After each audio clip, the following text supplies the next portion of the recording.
All right. Hello. Welcome to our second keynote lecture.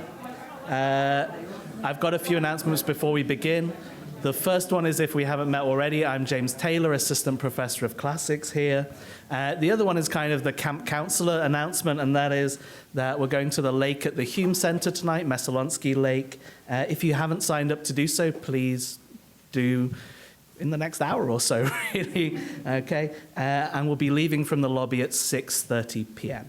Okay. Before introducing our speaker, I'd just like to thank everyone who makes the Summer Institute possible, the Provost's Office for its institutional and logistical support, the Center for the Arts and Humanities for coordinating all of this, the other members of the organizing committee as well, and our student research assistants as well. Thanks to everyone. Well, today it's my pleasure to introduce Jason Moore. Professor Moore is an environmental historian and historical geographer at Binghamton University, and he has publications too numerous for me to list, but I'm going to mention a few of them anyway. These include his influential monograph, Capitalism in the Web of Life, Ecology and the Accumulation of Capital, that advanced an interpretation of capitalism as a world ecology, and a wide-ranging edited volume, Anthropocene or Capitolocene, Nature History and the Crisis of Capitalism.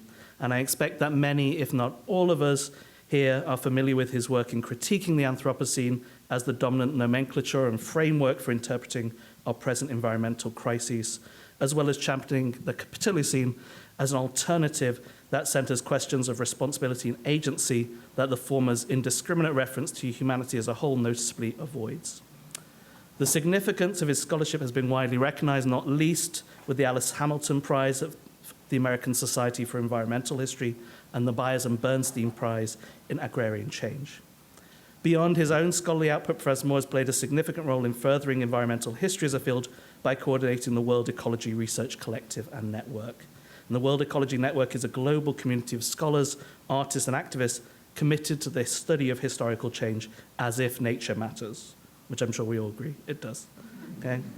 I'm delighted that Professor Moore will be speaking to us today on the topic of the fear, the fix, and the fantasy planetary managerialism in the Capitolocene. Please join me in welcoming him.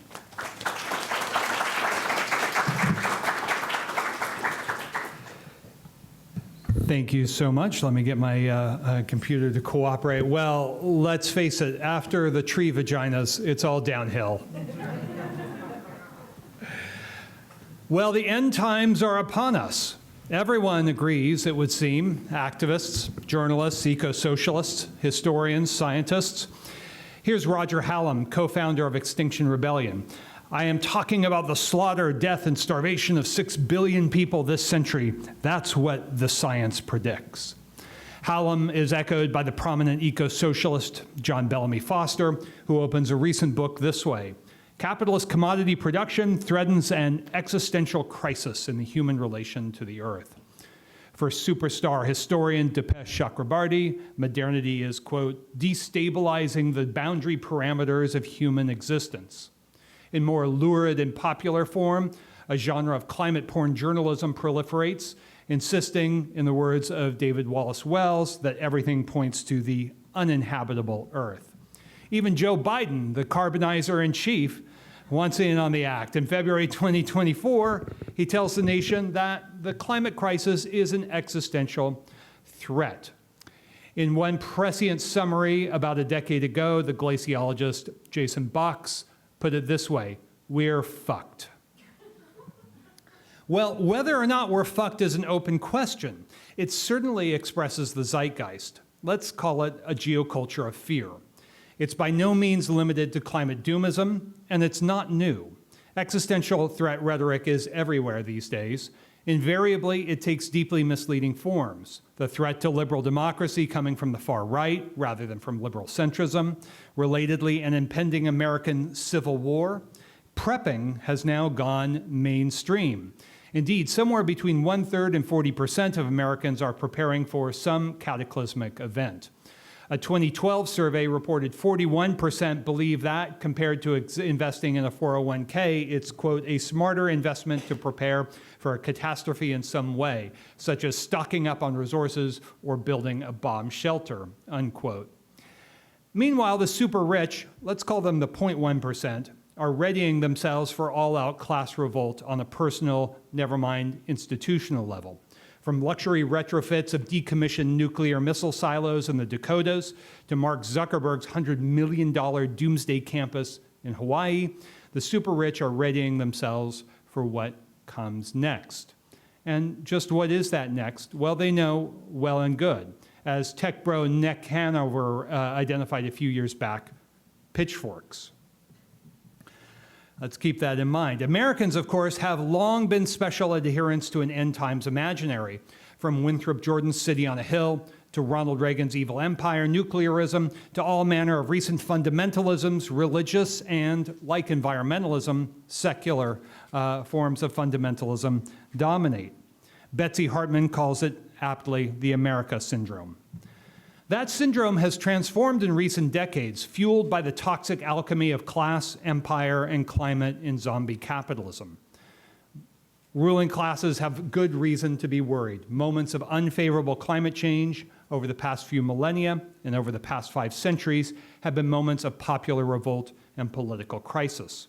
Today's climate class dynamics underpin something distinctive in world history, however, a millenarianism of the super rich. Today, this is codified in the Janus face of the new climate consensus, fusing doomism and fixism in a project that pursues the millenarian rebirth of class society under the sign of a steady state economy and politically governed modes of accumulation. The geoculture of fear central to all of this is pivotal to these projects.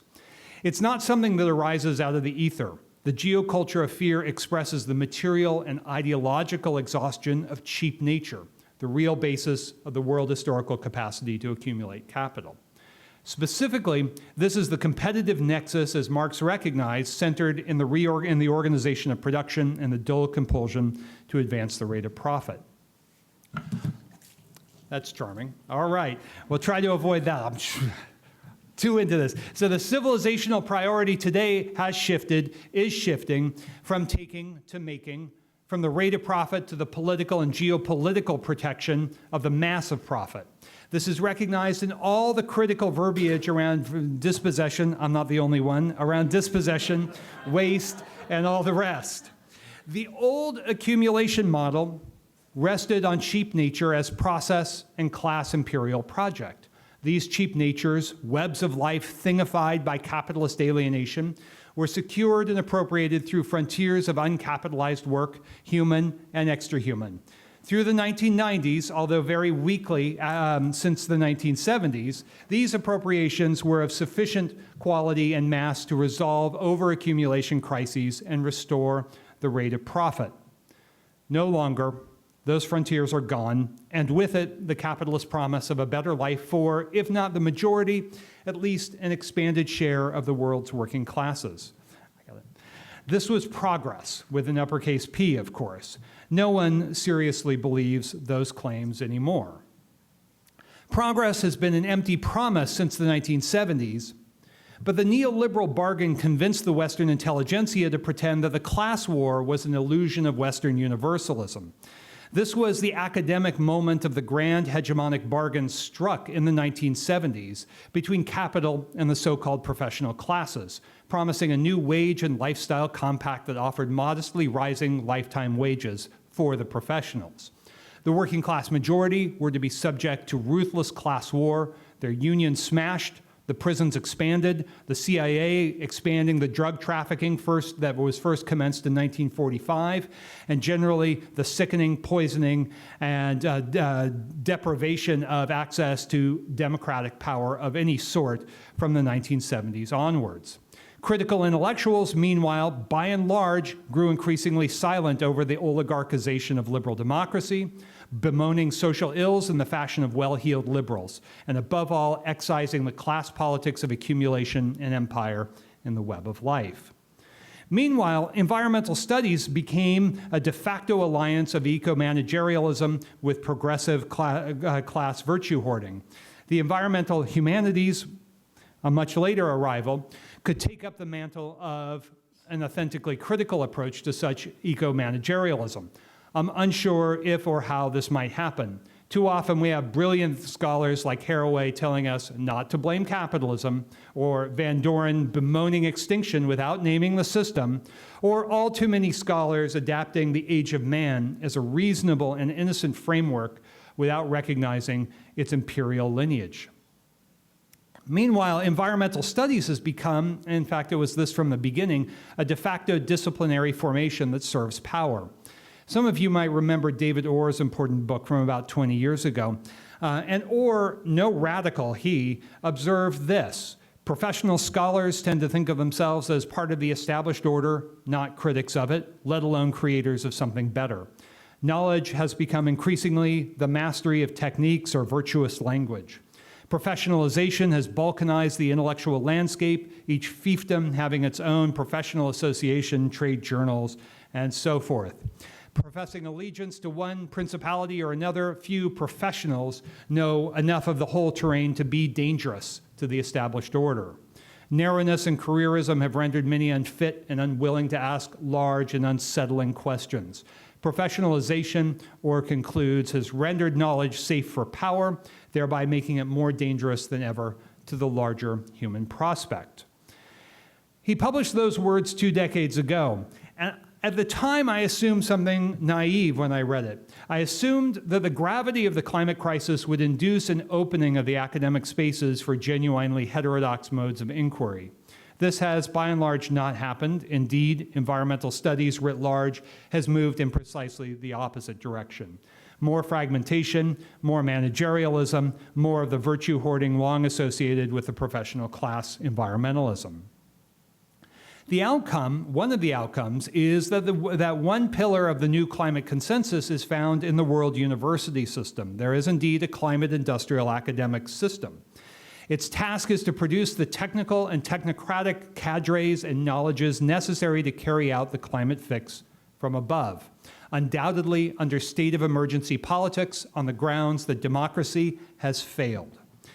Jorgen Randers of Limits to Growth fame calmly observes that addressing the climate crisis requires less democracy and less market freedom, that's a quote, in his influential report to the Club of Rome, as if oligarchic rule and monopoly power don't already dominate democracies.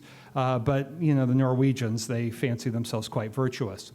Johan Rockström, also a Swede who's now Germany's leading climate scientist, who travels to Davos every year to hang out with his super rich buddies like Hans Vesterberg of Verizon, tells us we're out of time and the only realistic politics is one that relies, quote, on bankers and CEOs, not, and I quote, tree huggers and frontier activists. A particularly arrogant and out-of-touch statement to make after the last decade's uptick in political assassinations of environmental activists across the global south. In short, for the environmentalism of the rich, including its leading intellectuals, there's no alternative, to quote Thatcher. The only way forward is a global technocratic fix ruled not by the managers and cadres, as Schumpeter and Burnham once imagined, but by the super rich. The task of environmental studies for the 0.1% is to figure out how to manage the biosphere. Stewardship is now preferred, but, you know, same difference. Its eco-theological inflection works hand in glove with eco-virtue hoarding, typically performing the liberal and individualizing work of hand-wringing over oppression while saying little and doing even less about its class historical roots. There are, of course, dissenters, many of them in this room, I know. But in the main, to quote Chomsky, the job of eco-intellectuals has been to fabricate reality in ways that will protect the powerful and justify their projects. The foundations and the state funders demand appropriate policy implications and therefore make our political obedience and reasonableness a standard for academic hiring, promotion, and all the rest. This is the anti-politics of class war and the manufacturing of consent in today's climate academic industrial complex. Acceptable research involves that which is enabling or at least accommodating to the geopolitical projects that seek to resolve today's biospheric contradictions through a steady state economy, of course, a term coined by the Malthusian Herman Daly. In this fantasy, the ecological but also the economic books will be balanced on the bodies and bellies of the bottom 90%. Meanwhile, in the global north, well-behaved professional intellectuals pretend that we live in something resembling a democracy, in which capital obeys the rule of law, in which the old state security, surveillance, and repression apparatus, think COINTELPRO, MKUltra, and all manner of dirty tricks that came to light in 75's Church Commission investigations, as if these no longer are in play, when in fact they have been amplified beyond measure. If you're curious, go and read Yasha Levine's Surveillance Valley to understand the intimate relationship between the most dystopian surveillance state ever created and the military-industrial security complex. So in all of this, whither progress with the uppercase P? Well, gone for all but a few true believers is the promise of bourgeois progress, much less its dialectical counter-tendency, the communist horizon and the liberation of life. Both disappearances of bourgeois progress and of the hope for the triumph of the associated producers are consequences of capitalism's success. As the tendency of the rate of profit to fall continues, capital itself hyper-centralizes. The end of cheap nature looms, and the real historical basis for so-called progress erodes. Its pivot, but not the whole story, is found in how climate change suppresses agricultural productivity, undoing capitalism's epical agroecological model to produce more and more food with less and less labor. That's gone. This signals the definitive end of 5 centuries of so-called endless accumulation. In place of liberal progress in Marx's communist horizon has crept a geoculture of fear and negative politics, decarbonization, degrowth, decolonization, deglobalization, de-whatever. I'm not dismissing these slogans. I'm saying that these do not represent a positive vision for the revolutionary democratization of planetary life and do not take seriously the forces aligned against the planetary proletariat. So today's crisis is routinely grasped as an existential threat that demands state of emergency politics, even and especially on the academic left. This flows directly from the decapitation of the world left since the long 1970s. We're all familiar, many of us are familiar with some elements of this long counterinsurgency, with books like The Shock Doctrine and The Jakarta Option underlining a key dimension of imperialist regime change. We know the story: the economic hitmen, the death squads, the regime change, the comprador elites. For those still willing to speak of socialism, the argument is mostly advanced by pretending that the West's liberal democracies are substantively democratic and subject to pluralist give and take, unlike all those savages in the undeveloped world.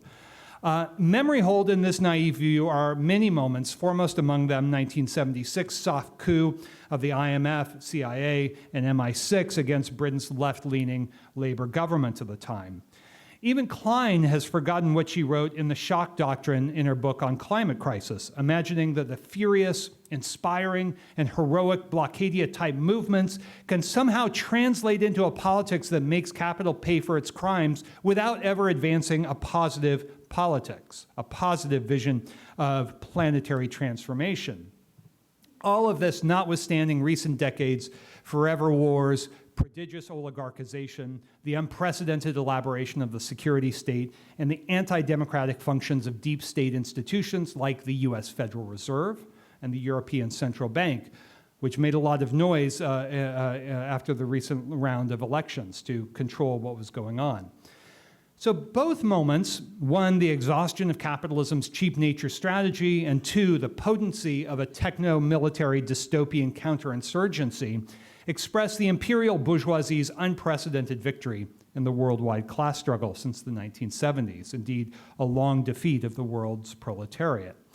This does not mean the end of history as Fukuyama imagined and lamented, but it appears to have exhausted the left's historical memory, where once upon a time socialists, communists, anarchists, and others debated the transition question with historical rigor and endless curiosity, plumbing the depths of world historical transitions from feudalism to capitalism, and from capitalism to, it was hoped, socialism. Today, the flight from history dominates. In its left-wing expressions, there's an unfortunate convergence with its centrist liberal variant, Like the neoclassical models of the Chicago Boys, for most of the left today, class exploitation is beside the point, and history is reduced to a bunch of stuff that happened in the past. But the task is to grasp the present as a historical moment. As I often say, 1492, 1648, 1917, 1949, these moments are not over. Well, the bourgeoisie's unprecedented victory in the world class struggle does not mean that the class struggle from above or from below has been abolished. Indeed, prior to the COVID emergency proclamations, the prior decade was characterized by a level of popular revolt and unrest unprecedented in capitalist history. Roughly, that wave commenced with the food riots of 2007 and 8, and then rolled through the Arab Spring and into Occupy, and continued in various forms until the COVID state of emergency. Unlike previous upsurges, this was not, however, a revolutionary moment, in contrast to the immediate aftermaths of the First and Second World Wars or the long 1960s. Constructing a global index of socio-political destabilization, which is a motley assemblage that includes terrorist attacks, general strikes, food riots, and a lot more, the Russian researcher Korotayev and his colleagues reveal what they call an explosive growth over this period in popular unrest. Its forward momentum was halted with extreme prejudice by the COVID lockdowns and its emergency politics. Only a handful of intellectuals have been willing to raise searching questions about this recent history. The underlying cause of this explosive moment of popular unrest, the outrageous inequality and wage repression created since the 1970s, of course remains, and so does a widespread and deep-seated fury and discontent. We see this in America amongst many other places in the world.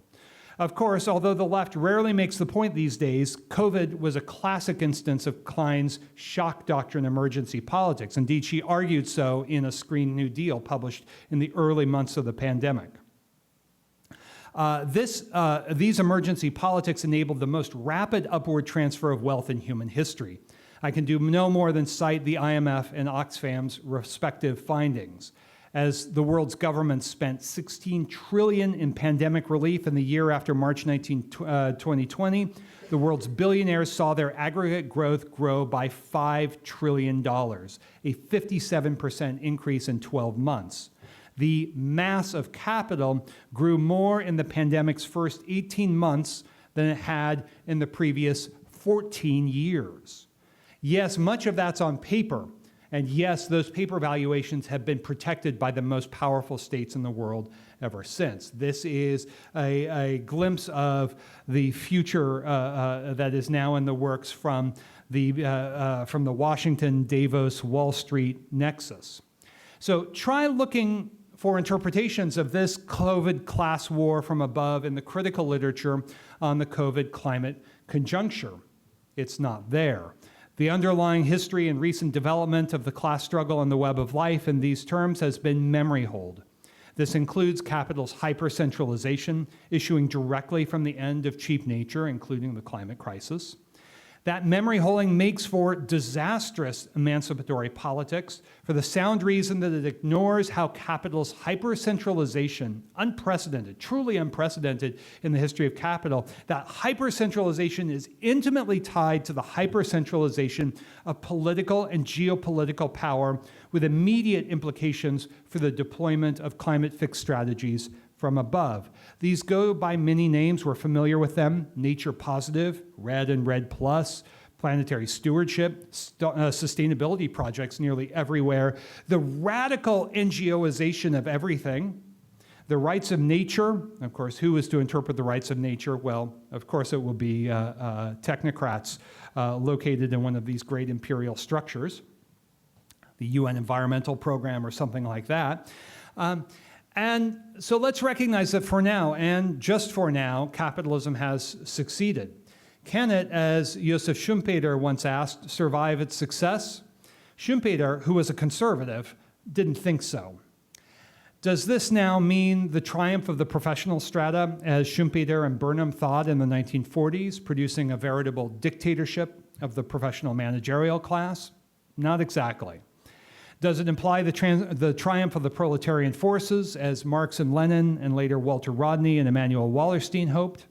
Not necessarily. Does it signal the end of the world as the climate doomist suggests? That too seems doubtful, for the very speed and intensity of the climate state shift renders capitalism, but not class society, impossible. This last is crucial. Climate's Overton window encompasses a spectrum that runs from science-based fear-mongering to technocratic managerialism, two parts of the same amulet. Practically speaking, these are not opposing arguments. Indeed, they've been mutually interdependent since the end of World War II. They are the Janus faces of the environmentalism of the rich and of today's climate consensus. Today's climate doomism at the level of capitalist geoculture is a politics of fear that's oriented towards convincing enough of the professional cadres to stay on board with a new imperial project. It functions through border militarization and other labor market strategies to divide and suppress enough of the dangerous classes and suppress enough of their political imaginations as well.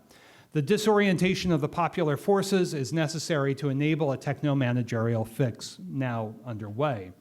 That fix includes not only programs of restoration and repair now widely hailed by many environmentalists, but also a revolutionary supersession of capital accumulation itself. To put it bluntly, the transition, unstable and unsteady to be sure, is towards one or more great power blocs, likely centered on Beijing and Washington, that use political power to protect and advance the mass of profit rather than to compete on the basis of the rate of profit. Within the world historical cocoon of the capitalist world ecology, at the end of cheap nature, develops the butterflies of a new tributary mode of production, as Samir Amin called them. Or more simply, as Bob Brenner puts it these days, political accumulation begins to decisively condition economic life and the biosphere with it. Now, if this sounds speculative, let me assure you it is not. Of course, China's One Belt, One Road strategy is, more or less explicitly, a geopolitical program for a global civilization premised on geopolitical accumulation. But so too is Washington's play, as it looks to revive its unipolar ambitions through an audacious remilitarization tied to a high-tech dystopian security apparatus. Not coincidentally, that high-tech surveillance and AI regime audaciously links the management of war, labor, and planetary life. This is not entirely new, as I'll show in a few minutes. This is the politics of planetary managerialism, whose lineages we can trace back to the post-war cybernetic revolution and thence to spaceship Earth environmentalism in the 1970s. Today, the environmentalism of the rich speaks in the language of planetary stewardship rather than management, but again, I remind you, old wine, new bottle. Thus, the fear, climate's existential threat, and the fix of planetary eco-managerialism fit well together. The fantasy, well, in left circles, and especially in the trilateral zone and its offshoots, Japan, North America, Western Europe, etc., the notion persists that climate crisis calls for a state of emergency politics that will supposedly deliver more democracy and more sustainability without any evidence to support that. The fantasy is one of a bloodless, localized transition affected by some combination of parliamentary democracy and horizontalism, strategies perfectly compatible with a deepening grip of foundations on social movements, including climate politics in particular, and the reproduction of an environmentalist agenda that has never threatened capital's bottom line. We can get into the details of that in question and answer. But that fantasy is also a flight from history, necessarily a flight from history, ignoring the basic world historical fact that whenever left movements have threatened capital's economic, political, and geopolitical bottom lines, they have been met with the most ruthless and violent forms of counter-revolution. We can self-soothe and tell ourselves that what the American empire did abroad would never be applied in our great republic. But we know this is untrue. Fred Hampton and Leonard Peltier, Judy Berry and Martin Luther King were not isolated and not confined to a bygone past. This is the security state in motion. Undoubtedly, the triple helix of biospheric crisis, the hypercentralization of capital, and militarized oligarchization are unsettling. They should be unsettling. We should be uncomfortable, as Astrida was mentioning yesterday. These are the three moments of a singular epical crisis. They are the outcome, as I've argued, not of a diffuse corporate power, but of the capitalogenic trinity born in the 17th century, a logic we may abbreviate as the climate class divide, climate apartheid, and climate patriarchy. The climate crisis is not anthropogenic, it is capitalogenic. The unsettling realities of our times are, however, still largely offloaded onto the realm of big N nature, one of the pillars of capitalist ideology for the past 5 centuries. Thus, climate anxiety, doomism, and all the rest, totally functional for the 0.1%. The Anthropocene and its bourgeois metaphysics of man against nature, when perfectly suited to managerial anti-politics, is absolutely consonant with inducing passivity and following the science, as Hallam and his XR Dumas like to say. So the result is a structure of feeling summarized by Jason Box: we're fucked. This is by design meant to induce a kind of fear, panic, and disorientation, rather than the clarity needed to democratize planetary life. So let me suggest that the certainty with which Box and countless others before and since have announced the end times merits much closer scrutiny. Its millenarianism is, as I suggested earlier in this talk, nothing new. Whenever great crises have erupted, popular movements have announced the end of the world and the possibility of salvation as earthly redemption or heavenly paradise. In the Black Death's aftermath, millenarianism influenced the era's peasant revolts. From England to Bohemia, the spiritual struggle against the Antichrist and his corrupt minions in the church went hand in hand with radical egalitarianism. Epochal crisis is fertile soil for fundamentalisms of every kind, nearly all of them bound to an end times cosmology. In the history of capitalism, too, always before, millenarianism had been the cry of the oppressed. Whenever peoples faced the end of the world as they knew it, millenarian movements arose.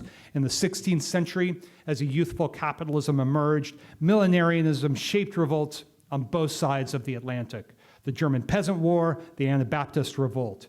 In northeastern Brazil, the center of the world's sugar revolution at that moment, we saw a slave-indigenous alliance that raised northeastern Brazil's sugar plantations in the Santidade de Jaguaribe rebellion across the 1590s and into the 16th century. Waves of enclosure and expulsion centuries later, in the long 19th century, saw its resurgence. A millenarian crescendo was reached during the perfect storm of fin de siècle climate change, monopoly capitalism, and the unprecedented restructuring of agrarian life on a world scale. Andalusian anarchists, Brazil's Canudos rebellion, China's White Lotus sect, the North American ghost dancers. Everywhere across the non-European world, desperate cultures set their calendars to end time.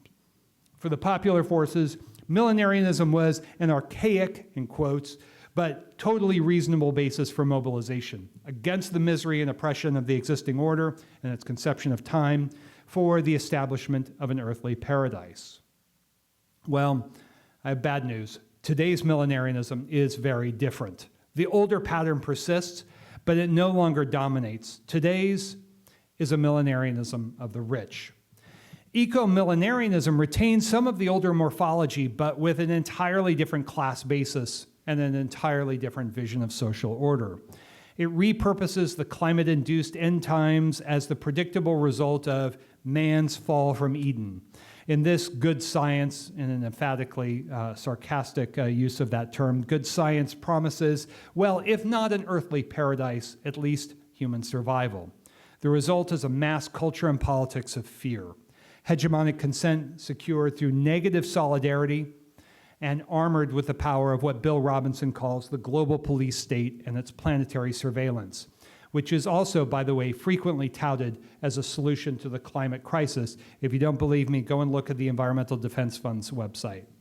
In eco-millenarianism, the fear and the fix commingle in a bitter alchemy. Unlike its predecessors, the new millenarianism cultivates popular fear to create an earthly paradise for the few. The ruling class fantasy is that when the pitchforks come for them, their guns and prisons and surveillance will protect them. But as Walt Scheidel, again, not a radical by any stretch of the imagination, as Walt Scheidel reminds us in The Great Leveling, no serious movement in world history towards equality comes without extraordinary social violence, first from above and then from below. And no, the rich do not always win. The millenarianism of the rich has been a cornerstone of cultural politics in the rich countries since the 1970s. I know that's not exactly breaking news. Pause for a moment to reflect. Evangelicals await the rapture. Market triumphalists announce the end of history.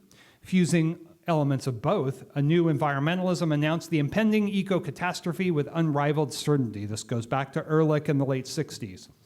God, market, nature, these are pillars of neoliberal end times. Often portrayed as something of a left-wing or popular movement, the environmentalism of the rich could more accurately be described as part of a wider web and eco-industrial complex, if you will, of think tanks, research institutes, green parties, transnational networks, academic institutions, well-endowed foundations, government ministries. This eco-industrial complex that seeks to solve, but in effect manage the problem of the environment through a combination of good science and good government. Those who are familiar with American history can see this very much in the history of progressivism, but it's a worldwide phenomenon. This is what Joan Martinez-Allier calls the environmentalism of the rich. We only want to talk about the environmentalism of the poor, and that's fine, but let's talk about the real source of the problem as well, the environmentalism of the rich. And in all of this, it turns out that separating the climate baby from the doomist bathwater is not always easy. Questioning climate doomism too easily leads one into a virtue trial. Don't you believe in climate change? Well, of course, yes, I do. And I've spent a lot of time trying to make sense of climate change in climate history in the history of capitalism, which is done almost nowhere. But I want to foreground this crucial political implication, that failing to make the distinction between an actual climate crisis and climate doomism opens the door to the populist right. The populist right correctly identifies the techno-dystopian implications of the new climate consensus, whilst incorrectly thinking climate change is pure fiction. In ridiculously simple terms, from 1972's limits to growth to the endless and generative, yes, waves of climate modeling in recent decades, there's the presumption that capitalism's business as usual will sustain. And blazoned across the Anthropocene signifier should be Thatcher's putrid slogan, "There is no alternative." It is third way all the way. But if the pace and intensity of climate changes are as serious as the models suggest, the biospheric basis of capital accumulation will erode even faster. My empirical assessment is that this is already happening, dramatically so, evidenced above all in the massive overaccumulation overhang, the stall out of labor productivity advance since the 1970s, the stagnation of agricultural productivity. Fully 8 years of agricultural productivity growth have been lost already owing to climate change, and not least the prodigious expression of militarized accumulation crystallized in Bill Robinson's global police state. The presumption that capitalism can survive until the last tree is cut is everywhere in the centrist and left environmental discourse. And it's a result of the alienation, the separation of political ecology from political economy. And the same eco-socialists who routinely tell us that the coming end times, because of climate change, don't affect the ability of capitalism to survive, have given us a quite naive worldview. Indeed, if we survey left environmental scholarship, the corrupting work of dualism and fragmentation is everywhere. Settler colonialism is delinked from class formation and capital accumulation. Climate catastrophe is read independently of overaccumulation and capital's hypercentralization. The climate crisis is totally divorced, especially but not only in Anthropocene studies, from the study of the American war machine and its forever wars. Never mind that 1/3 of U.S. foreign military interventions have occurred just since 1999.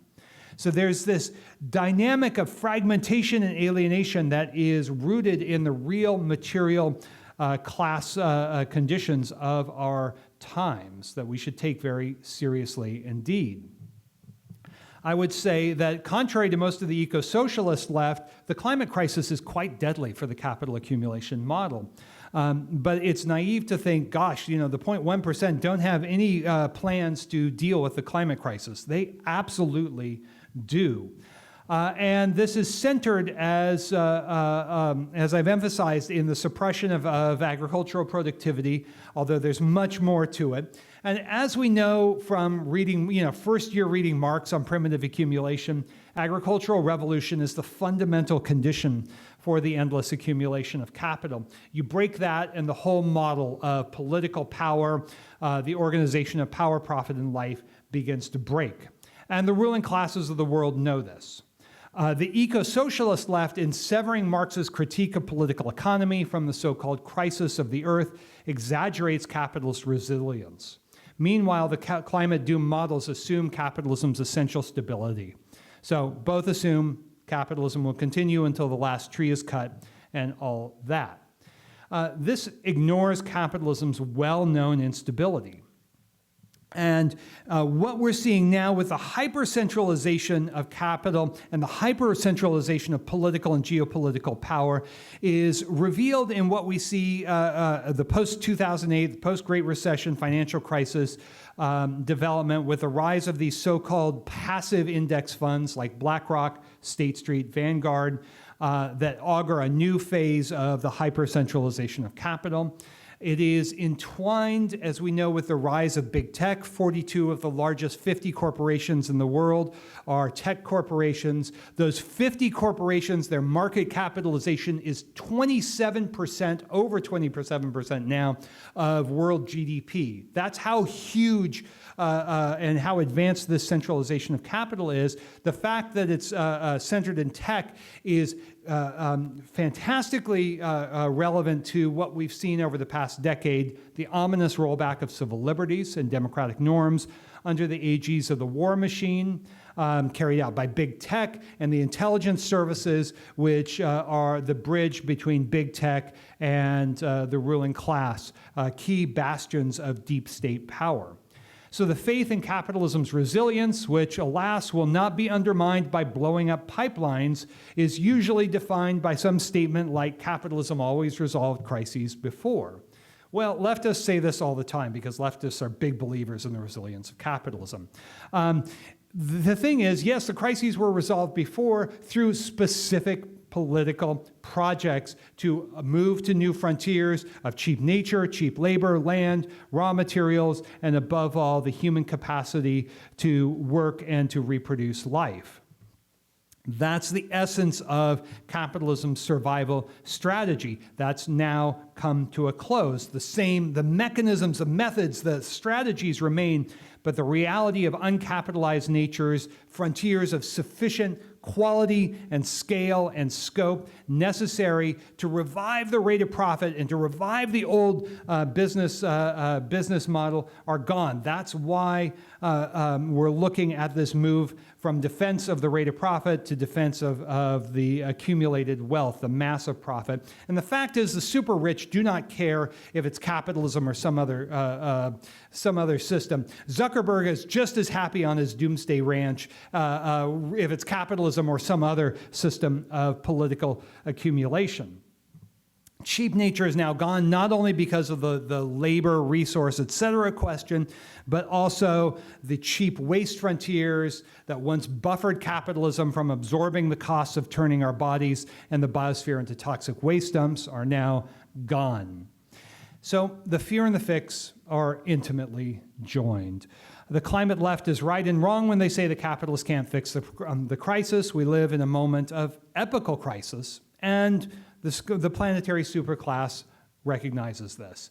As during the climate class crisis of feudalism, the ruling classes are looking for a way out of the specific impasse of a specific climate class conjuncture. Hence the new climate consensus. The dominant forces acknowledge the reality of climate change, and they have a rough and ready program to address it. Google these terms I mentioned: nature positive, the rights of nature, planetary stewardship. Much of the climate left's lexicon is entirely compatible with this worldview, alienating the critique of climate crisis from the critique of political economy. And this allows for a non-class conception of the problem and, importantly, its solutions. Having largely absorbed the neoliberal consensus, the climate left no longer talks about imperialism, capital accumulation, class struggle. All those are relics of a bygone age. When socialism does appear in the conversation, there's not so much as a whisper of the thorny questions of socialist transition, as if Congress will convene and legislate socialism and we'll all hold hands around the campfire and sing a sustainable kumbaya. Well, it's worth noting that the sharp uptick in greenhouse gas emissions occurred precisely between the 1980s and 1990s, marked by the overthrow of the Soviet Union and state capitalist restoration in China. So let's not kid ourselves. Climate is emphatically on the ruling class agenda. Some of the world's most famous billionaires, Soros, Bezos, Gates, they're all hip deep in geoengineering schemes. Those get a lot of attention, and they should, but they're one tentpole of a much bigger tent. Anchored in the institutions of the North Atlantic's ruling classes, a contentious lot, yes, this big tent has generated a vision for resolving the environmental crisis on the backs of the poorest 85%. This is the new climate consensus. They will pursue degrowth by authoritarian means. So that's not to throw shade on radical and socialist degrowthers. That's a different conversation. But let's be aware that when you use a fetish like growth, you are opening yourself up to the co-optation, those fetishes being co-opted in ways that suit the interests of the 0.1%. And the new climate consensus and its politics of fear has short-circuited a reading of how climate history is fundamental to capitalism over the longue durée.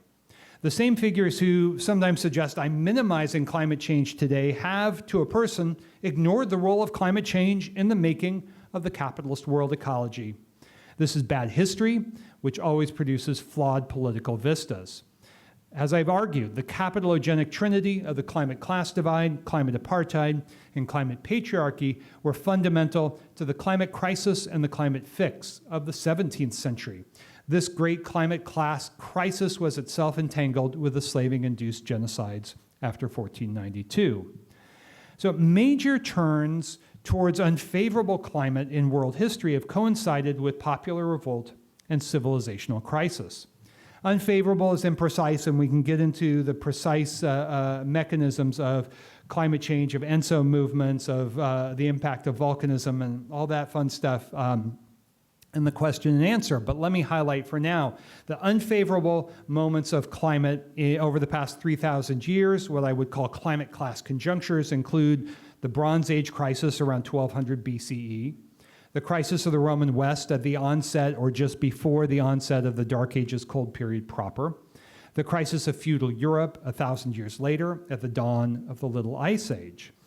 This also includes key moments in the history of capitalism, the long cold 17th century between the 1550s and 1700, and again, the age of so-called democratic revolutions at the end of the 18th century, induced by the Locke-Fisher eruption in 1783. This is wrapped up with the French Revolution, Shays' Rebellion in the United States, with unrest in England with the Haitian Revolution, and so on and so forth. So that's not something that we can take out of this history of revolt and rebellion. If we want to take seriously the web of life, then we need to understand its constitutive moment in these world historical processes.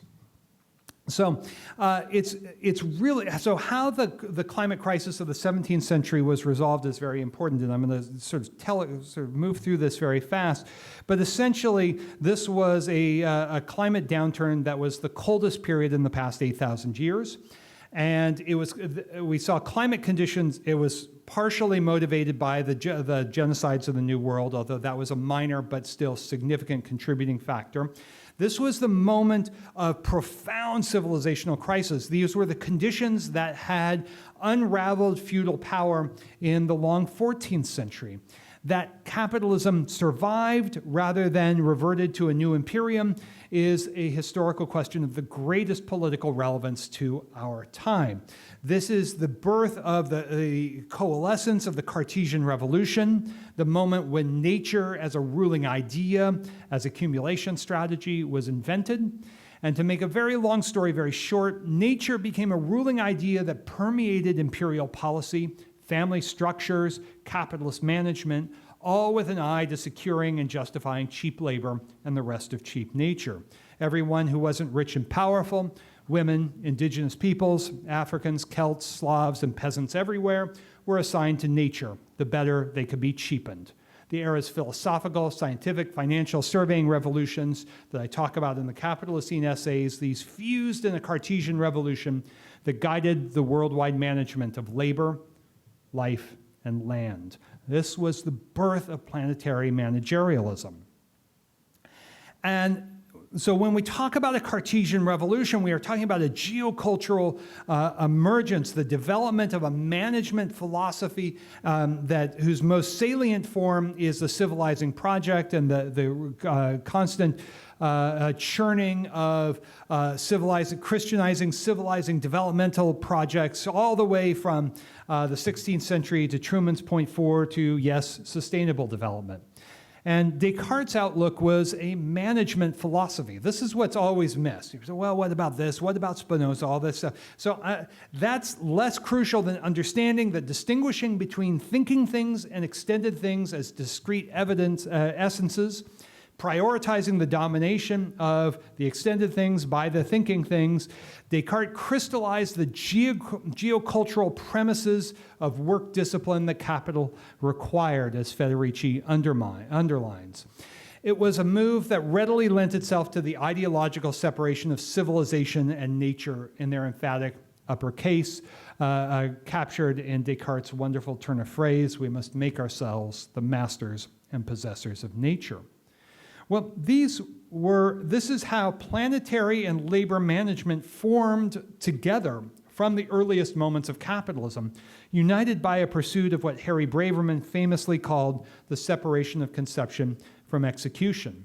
And even in these early centuries, the managers reorganized production so that thinking work concentrated in the minds of the bosses and extended work concentrated in the hands and bellies and bodies of workers, human and extra-human. This was part of a wider systemic movement to restructure production as a series of interchangeable parts long before the assembly line, a restructuring then unfolding in sugar plantations, mining centers, and shipyards as Descartes penned his classic texts. Henceforth, the imperial bourgeoisie would seek to manage the planet as if it were an electronics factory, a sugar plantation, an insurance office. To this end, it had to map the planet as if it were a potential storehouse of cheap nature. Hence, modernity's successively more complex spatial and visual techniques and infrastructures of planetary surveillance, mapping, surveilling, surveying, photographing planetary spaces in ways that would reveal profitable natures whilst cleansing the environmental imaginary of contentious struggles between landlord and peasant, colonizers and colonized, bourgeois and proletarian. And so the punchline to all of this is that whenever the ruling classes in the modern world have been threatened and challenged in successive eras of capitalist development, they return again and again to natural law, to bourgeois naturalism, to arguments about the essential natural character of the crisis and the essential scientific measures that are necessary to grasp and make sense of and resolve the crises of our times. This is why, from Marx onwards, radicals are always insisting that we do not follow the science. Yes, we pursue a more radical and radically honest science, but we do not accept the naturalism offered by bourgeois thinkers from Malthus all the way forward. And that means that we need to begin to go back if we want to understand what is the Anthropocene doing, what is the ideological work that the Anthropocene and other systems models are doing in the climate crisis. We need to go back to this, to not only this longer history, but also the post-World War II moment of planetary managerialism. And it entered into a new phase during and after World War II. In the 1950s, James Baldwin called this the cybernetics craze, and he was spot on, only the craze never went away. Today's popular Anthropocene and its reified trajectories flow from it, variously and in combination, intellectual, ideological, and imperial. The cybernetics craze and its planetary managerialism unfolded through a triple orientation: the management of war, the management of labor, and the management of planetary life. Its relation to imperialism and the war machine was especially close. The breakthrough, however, of this cybernetics, ecological, environmental neo-Malthusian imagination wouldn't happen until 1968, and the publication of The Population Bomb, followed by the first Earth Day. And we can get into that later if you're curious. That's when the breakthrough to a mass cultural politics of eco-doomism really began. The timing, 1968, anything but accidental. As ever, the neo-Malthusian moment, that is a return to nature, using nature as a bulwark against against the popular forces, against the unprecedented threat of social revolution. Even in the United States, a dangerous radicalization appeared imminent. William Yarborough, the deputy chair of Army Intelligence, worried, looking at an anti-war demonstration in Washington, D.C. in 1967, that there were too few soldiers willing to fight abroad and to keep order at home. The security state's counterintelligence and assassination programs, ranging from Fred Hampton to Martin Luther King and Robert Kennedy, became necessary to pull capitalist America back from the brink. Popular neo-Malthusianism was its soft power expression. The soft power, bringing the cultural Cold War home at the moment when America's ruling classes were very much concerned. Enter environmentalism, enter the first Earth Day. And essentially what that did is it brought out into the open what Habermas had identified, Jürgen Habermas had identified a couple of years before, when he spoke about the main feature of post-war politics was the scientization of politics. Not an apt turn of phrase, but the scientization of politics, converting capitalism's social contradictions into managerial problems amenable to rational government.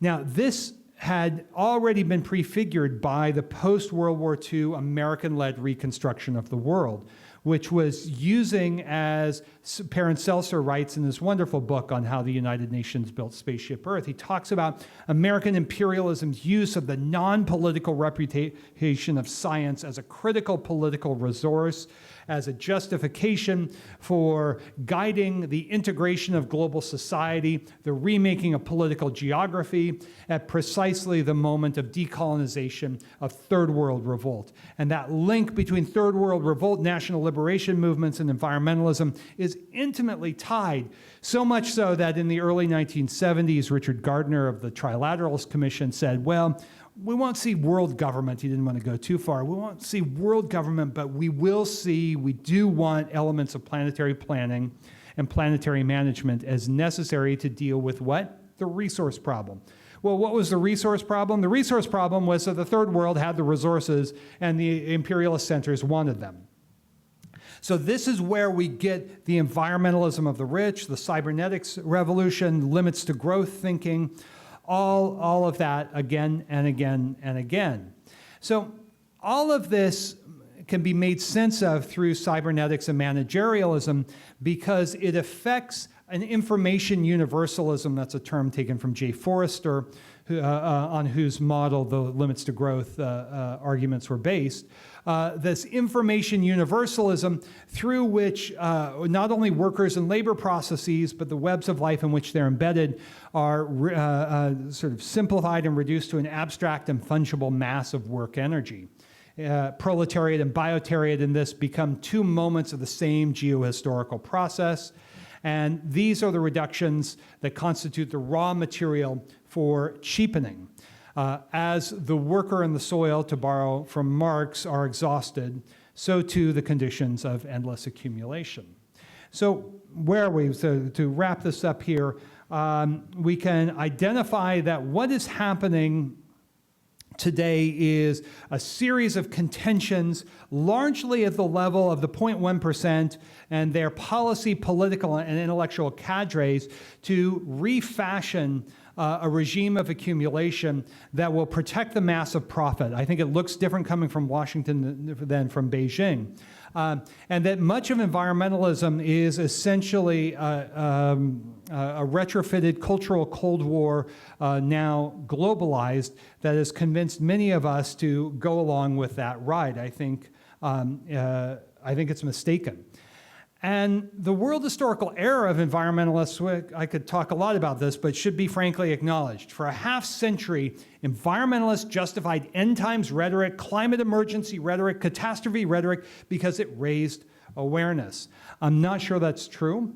I'm not sure it's empirically supportable, but let's be honest, fear-mongering tends to raise awareness by narrowing our field of vision, and that is a net loser. And so what does the new climate consensus do? It's emphatic and clear. The climate crisis is going to kill us unless we bend the knee to the masters of mankind, as Adam Smith liked to say, the billionaires and their professional cadres. The recent amplification of this existential threat rhetoric is a precious clue to understanding the coming century's ideological struggles. We're told there's no time for democratic solutions. We need to have a marriage of, or a synthesis of virtuous environmental arguments, good science, and anti-democratic politics that is, in fact, not so new. That goes all the way back to Malthus himself, and there are even antecedents there. So the bottles have changed, but not the wine. The two moments, the fear and the fix, are deeply rooted in capitalism's civilizing projects, its managerial dualism of man and nature, and environmentalism's contempt for democracy and the producing classes. Its fantasy, underwritten by fear-mongering to replace positive vistas of capitalist development, of progress, is a political program of technocratic and techno-scientific dystopia, a brave new world for the top 10%, 1984 for everyone else.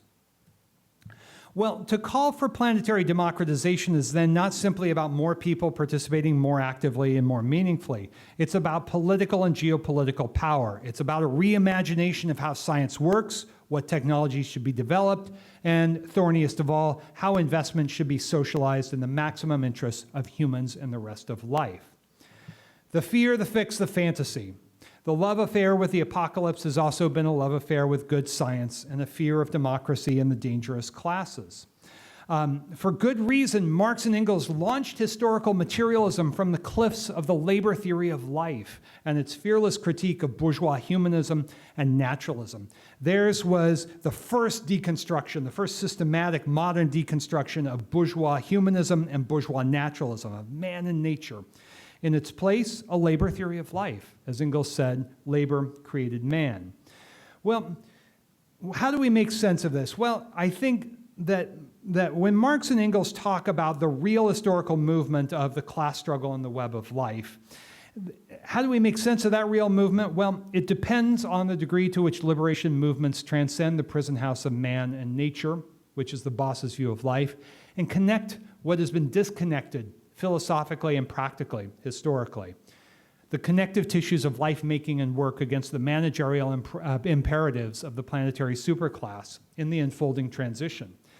And let's try to be as radically honest as what was it that Lenin liked to say? We must be as radical as reality itself. And let's be clear about the forces aligned against a popular democratization. The planetary superclass will fight the democratization of power and wealth with every tool at its disposal. The long 20th century of counter-revolution intimates the forces and strategies in play for the coming century of epochal transition. Without intimate knowledge of that history, the crucial role of environmentalism and good science in it, and the lessons for revolutionary praxis, the world left is powerless to pursue the democratization of planetary life. Thank you very much.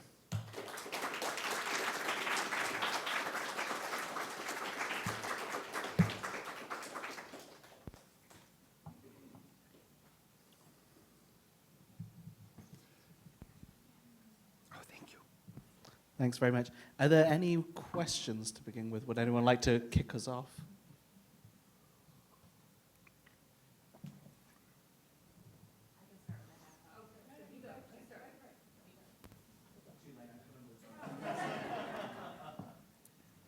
Thank you so much, Jason. That so clarifying.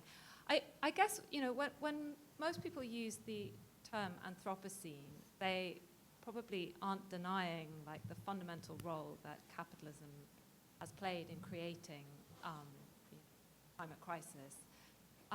But they may just be choosing not to focus on the kind of origin story, right, for it. They may be deciding to look at the sort of the consequences, right, of it, that, the implication of humanity writ large, and the fact that, in the geological record, there may not be so I just wonder if you think there are. I just wonder if there are issues with fetishizing the kind of the origin story for this. Yeah, that's why the Anthropocene is such a problem. Right, because the Anthropocene is straight up environmental neo-Malthusianism. And critical intellectuals try to cleanse it of that legacy. And I think it's a fool's errand. But is the Capitalocene not also sort of implicated? The Capitalocene is not an alternative to the Anthropocene. The Capitalocene is a mockery. It's a geopoetics. It's a mockery of the Anthropocene. It's a deliberate intention to ridicule and mock the conceit of bourgeois humanism and naturalism and its technocratic Malthusian ambitions. Yeah. It's often misunderstood. People all the time say, oh, Moore says we should use Capitalocene instead of Anthropocene. And that's not really the heart of the argument. The Capitalocene was always a geopoetics. Got it.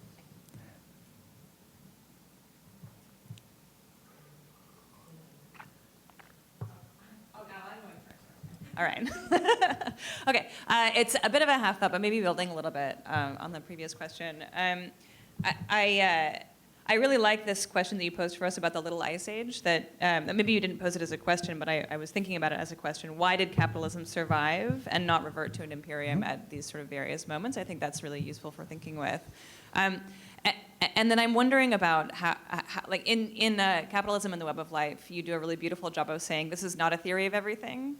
And maybe this brings us back to tactics once again. But I was wondering about where in your talk you feel that move to say this is not a theory of everything. Here's where my limits are. Here's where I'm sort of pushing. Because when my sort of knee-jerk reaction to 17th century thinking is like, well, if you go and read the women poets that I look at and these other people and these other sorts of stories, the 17th century story looks quite different than the Descartes story, right? So, or than the sort of the story that you gave us, which is compelling for its reasons, but it's not the only one for the 17th century. So I'm interested in limits, if that makes sense. Maybe. Mr. Well, as any, it's a great question. Thank you, Diani, and anyone who reads Marx understands that for every determination there's a negation, for every tendency there's a counter-tendency. The counter-tendencies are not exceptions to the rule, they're not exceptions to the generality. That's a positivist move.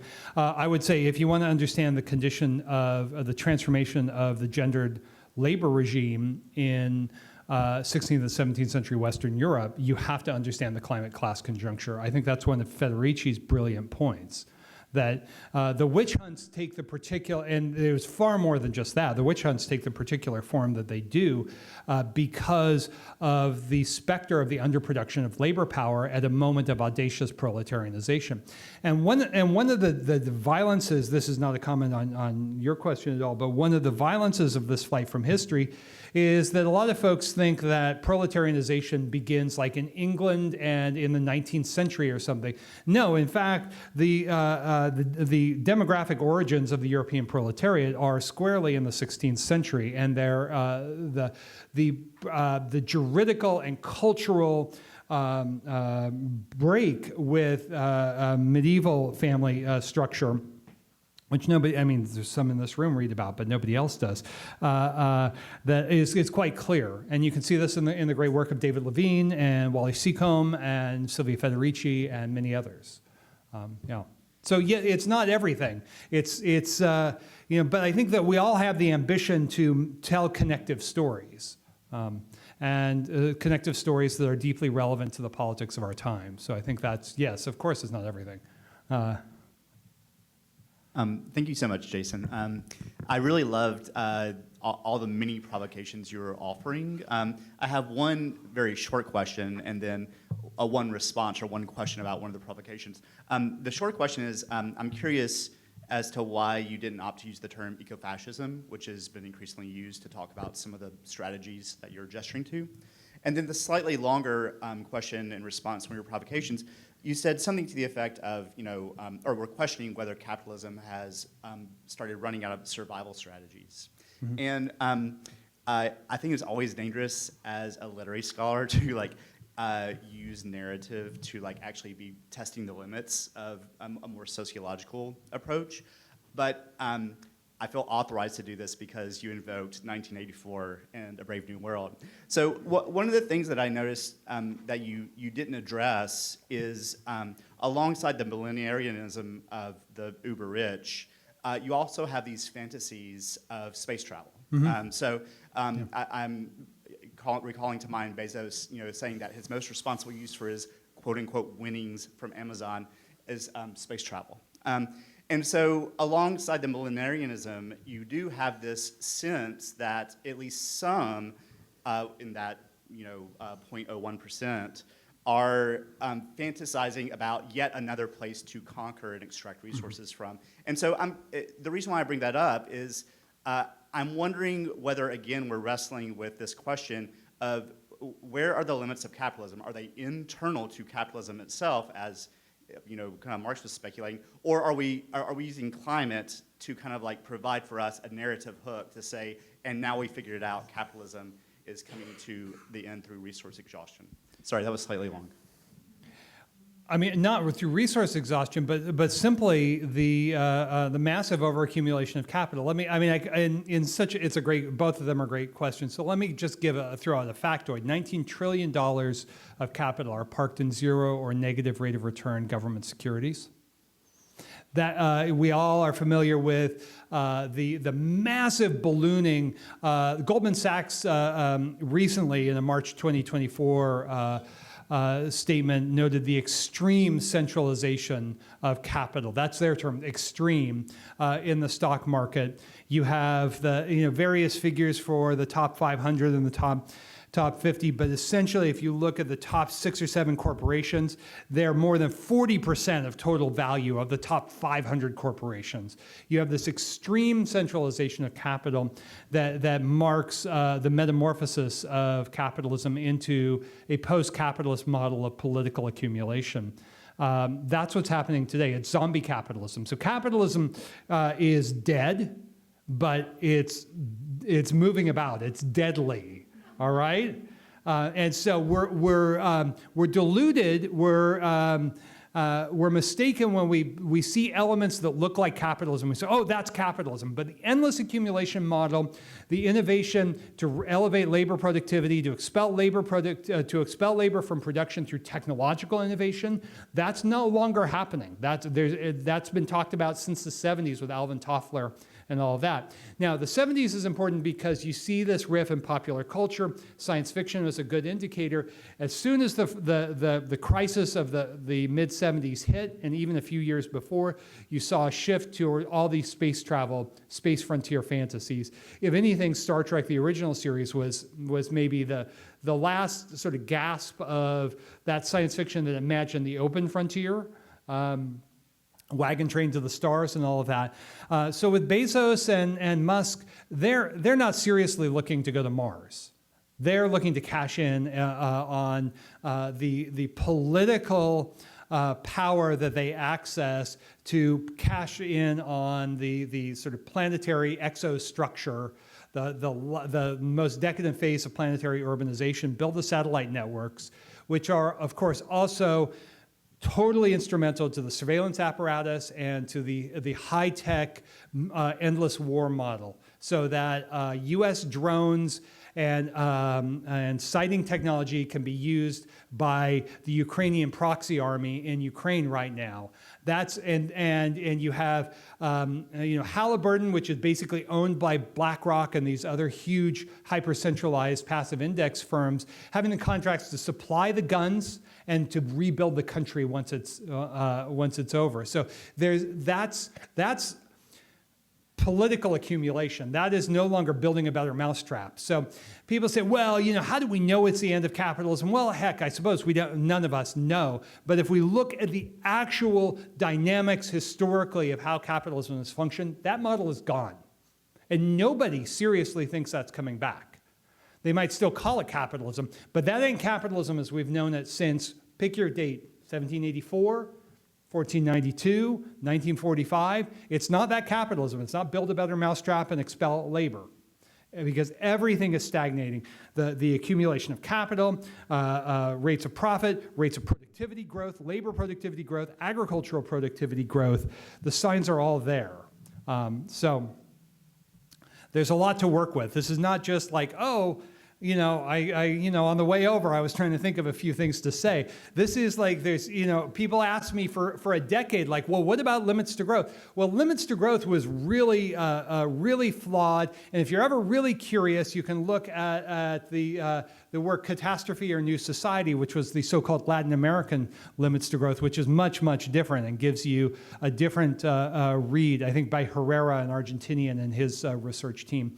Published in English in 1976, Catastrophe or New Society is fundamental. But yeah, there's an actual history. Lo and behold, there's an actual history to how, it's not a resource crisis though. That's the neo-Malthusian, I sound like I'm picking on you, I'm totally not. It's not resource exhaustion, it's not the running out of stuff, it is the running out of the capacity to advance the rate of profit.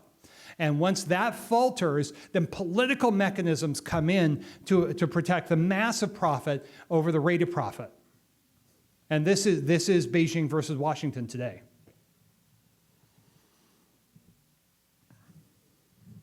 There, hi Jason. Hi, Eileen.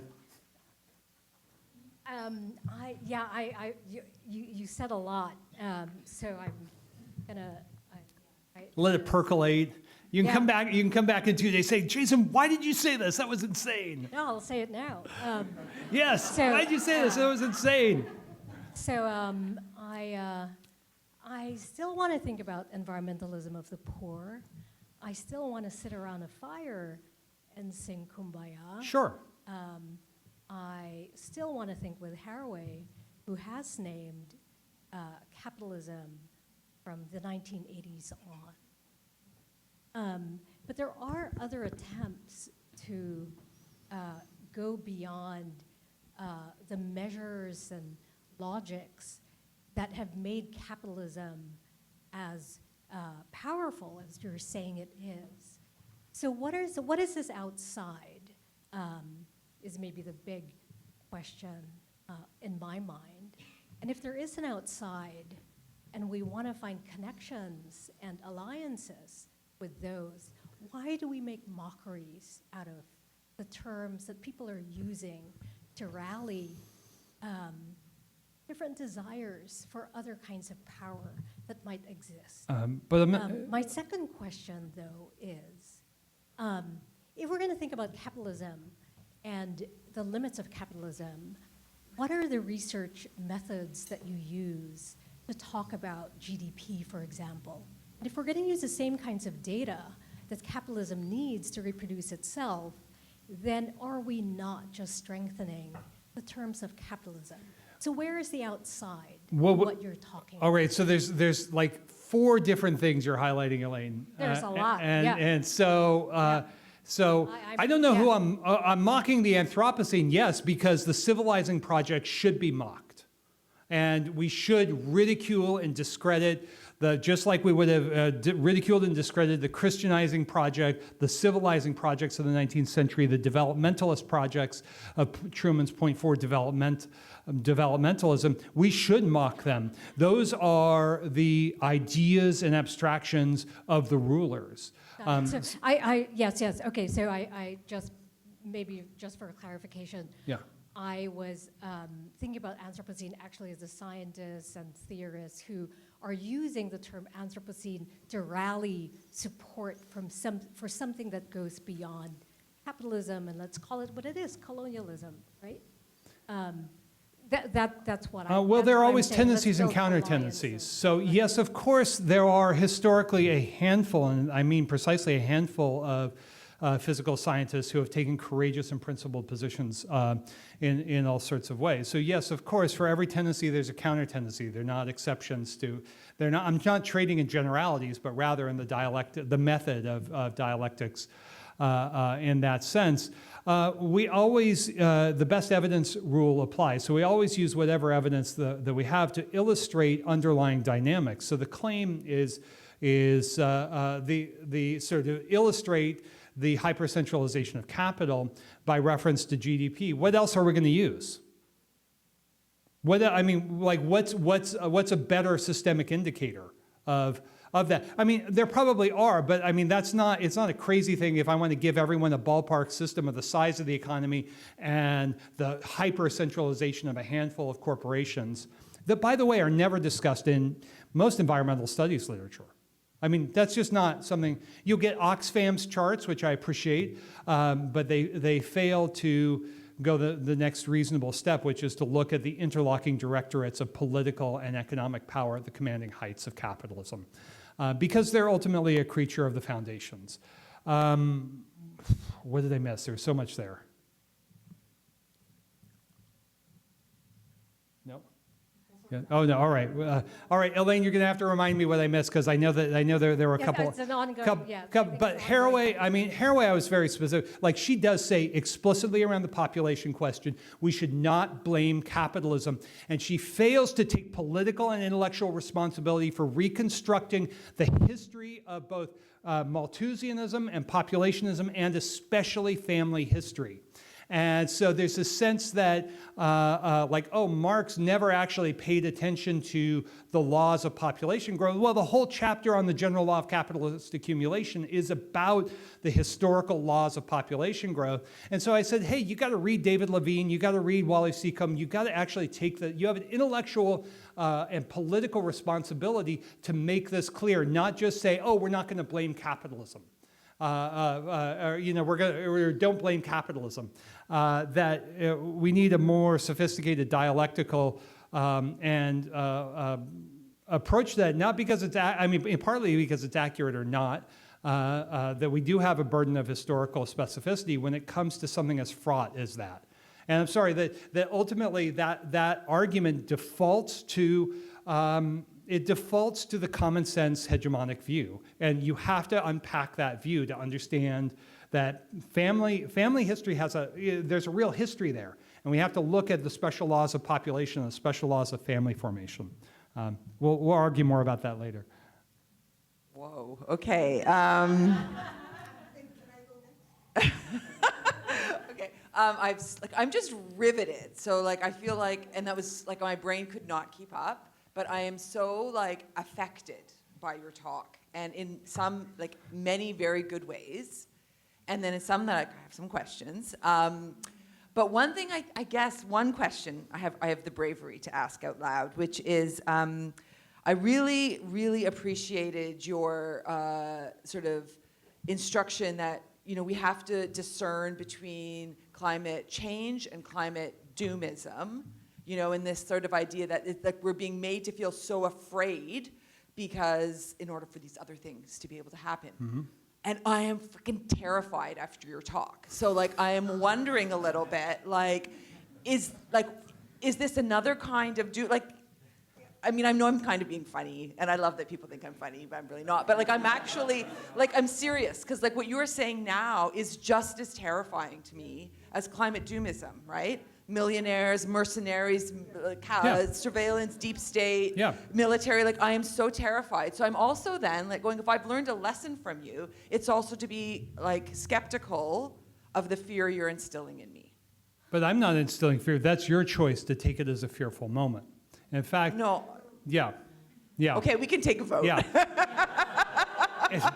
It's fine. Everyone can vote against me, but I'm not fear-monger. I'm saying that the first step is a radically honest engagement with the forces against us, and the illusions may be comforting, but comforting illusions are not the way to liberation. And I'm totally not into comforting illusions, but I also think, like, in terms of like responsibility, like, you are definitely generating an affect, and I don't know if that's on purpose, and it's not that I don't believe you. Like, I 100%, like, I don't know what generating an affect means, but go ahead. Well, it means that the way you delivered this talk and this is not a critique at all, Jason. Like, I'm actually really honestly riveted. But like, there is certainly like the generating the affect means like you are telling us, be afraid of this.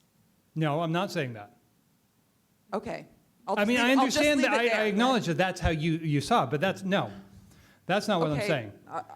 Yeah. All right. I mean, if it's unsettling, great. Because if there are illusions that need to be unsettled, but great. I think. But if we're going around and we're thinking that these are not the realities. No, that's not what I'm saying at all. Yeah. Like, it's really not, because I also think it is a reality that climate change is a reality as well. So just the way you asked us to distinguish between climate change and climate doomism, I'm thinking here, is there a need to distinguish between the reality of like surveillance state, police state, these sorts of things, and a sort of panic about it, or something like this. I don't know. Maybe my question's off base. Well, the panic comes from the overall zeitgeist and the powerlessness of living in these social formations where collective resources and communities have been systematically dismantled and demolished by the class war from above for the last, spectacularly successful for the past 50 years. So, I mean, yeah, it's a bummer, but the task is to understand that all of this is also built on a house of cards, that in moments of climate class conjunctures that we've seen throughout history and throughout the history of capitalism, in fact, that bad climate, to be crude, bad climate is bad for ruling classes. It's profoundly destabilizing. And you can, as Napoleon says, you can do everything with bayonets, but sit on them, or something to that effect. That you cannot rule by these measures alone.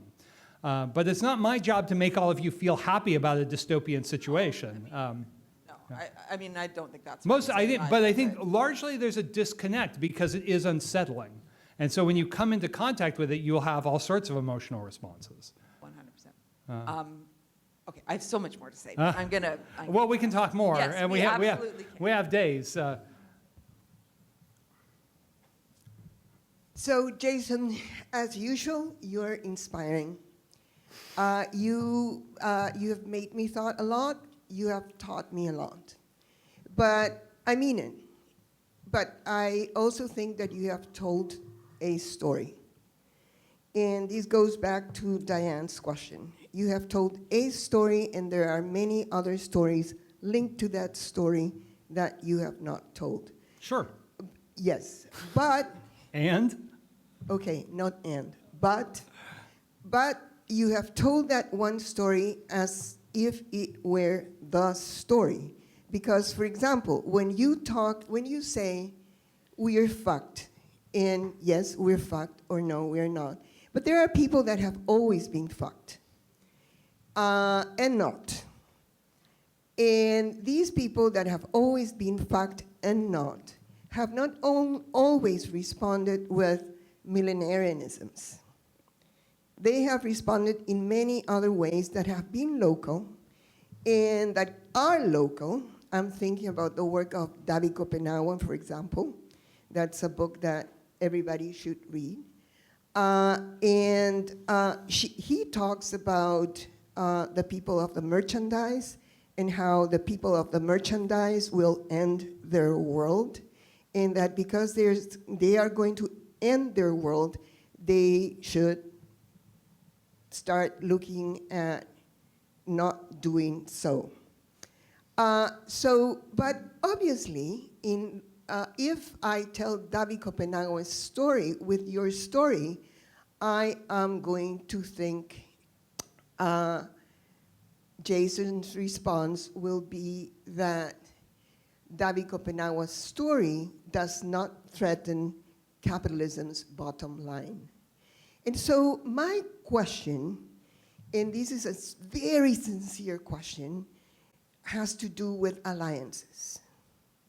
So how do you think about alliances with those that I say have always been fucked, and they have even been fucked to the extent that they have not been seen as fucked because they are excesses. They are seen as not seen. I call them the anthroponaut seen, the human that was not because it was not only human. It was with other than human. So fucked. But they have not threatened the bottom line of capitalism. So how do you make alliances? How you, with this story, make alliances with... What does make alliance? This is all very mushy. I mean, like, I appreciate what you're saying, but none of what you've just said has anything to do with of course. The talk that I just gave. No. I'm talking about, it has some to do with the talk that you just gave, because you said that those people... Do you have a question about something that I said, or? Yeah, and the claim, I mean, this is a very sort of anti-intellectual move to say, that you've just told one story. I've never claimed to do anything but tell one story. No, that's fine, and you can tell one story. Yeah. That's not what I'm saying. I'm not criticizing you're telling one story. So I'm asking, if you don't like the word alliance, I can use another term. I'm asking, how do you talk to those that do not fit in your story?